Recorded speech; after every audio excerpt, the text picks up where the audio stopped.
Baik Bu Fatin, kita akan masuk pada bagian inti pendampingan nih. Yang pertama kita sesuai dengan fokus pendampingan kali ini, yaitu kita akan mendiskusikan penerapan ASI Nyata modul 3.1, yaitu tentang pengambilan keputusan berbasis nilai-nilai kebajikan sebagai pemimpin.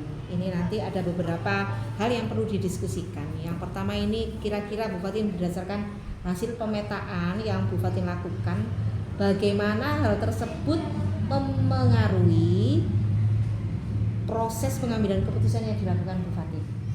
Sangat berpengaruh sekali, karena setelah saya mempelajari modul 3.1 ini, dalam pengambilan keputusan tentunya harus melalui termasuk paradigma apa, kita menggunakan prinsip apa dalam menyelesaikan masalah, dan yang tidak mungkin hal baru dan merupakan sangat penting 9 langkah pengujian pengambilan keputusan itu, Bu. Dan di situ memang betul kita kedepannya itu akan menjadikan keputusan itu bisa yang pertama jelas berpihak pada murid dan sesuai dengan nilai-nilai kebajikan, dan nanti bisa kita pertanggungjawabkan baik secara moral kepada semuanya, efek-efeknya apa, dan yang terpenting kepada Tuhan Yang Maha Esa itu, Bu. Luar biasa sekali ya Bu Fatin ya.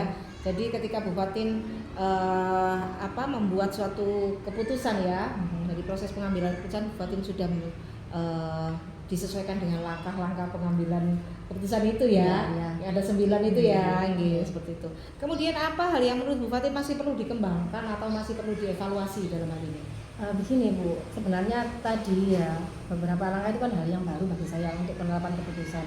Ya, di 9 langkah itu Bu, kadang di situ saya karena keadaan yang harus memutuskan secara, kan sekarang sering sekolah diminta program apa langsung diputuskan hari itu, jadi kita agak kesulitan di situ, mungkin ada kendala di situ. Jadi kita kadang mengambil keputusan hanya paradigma apa, prinsip, dan sedikit nilai-nilai tadi kadang tidak tercakup semuanya, karena harus waktu yang membatasi kita untuk segera memutuskan sesuatu gitu. Oke, berarti itu ada yang perlu dikembangkan kembali nggih. Kemudian menurut Bu Fatin nih, hal apa sih yang mendukung keberhasilan dari keputusan yang Bu Fatin ambil tadi? Tentu saja yang pertama adalah dukungan dari kepala sekolah dan teman-teman sejawat saya. Setelah mereka saya ajak berdiskusi dan berbagi baik saya juga, itu akhirnya mereka juga sangat mendukung kalau suatu keputusan itu harus benar-benar kita yang pertama kita gali apa paradigma pendekatan, kita menggunakan prinsip apa, dan selanjutnya itu tadi harus melalui pengujian itu. Di situ yang menjadikan saya mendukung saya untuk selanjutnya, sehingga saya berharap dengan dukungan itu tadi nanti kita bisa menghasilkan keputusan yang baik untuk semuanya. Oh gitu ya, luar biasa sekali Bu Fatin. Jadi kepala sekolah dan juga rekan-rekan sejawat ini termasuk hal yang mendukung keberhasilan dalam pengambilan keputusan ya. Kemudian apakah pengalaman yang terjadi baik dalam waktu dekat ini ataupun sebelum mengikuti pendidikan guru penggerak di Bu Fatin ya, yang mencerminkan dilema etika baik itu terkait murid maupun rekan sejawat? Kira-kira ada nggak pengalaman yang Iya ada Bu, betul. Karena saya di sini sebagai guru kelas 6 ya Bu, dilema etikanya adalah ketika PPDB mungkin ke SMP dan ataupun mungkin pada waktu kelulusan. Di sini saya jangan dihadapkan pada itu dilema etika. Gini Bu ya, di satu sisi anak ini sudah dapat piagam kejuaraan tingkat kabupaten juara 1, tapi di satu sisi bidang ada yang kurang baik, tapi akhirnya Bapak Kepala Sekolah kita berunding untuk mengambilkan ya, mereka harus diperjuangkan demi masa depan mereka, dan juga orang tua juga harus kita harus mengambil keputusan secara baik seperti itu. Gitu ya. Iya, itulah kasus yang sering dan karena bertahun-tahun kita selalu ada ya pengalamannya ya, pengalaman itu ya Bu Fatin ya. Ya.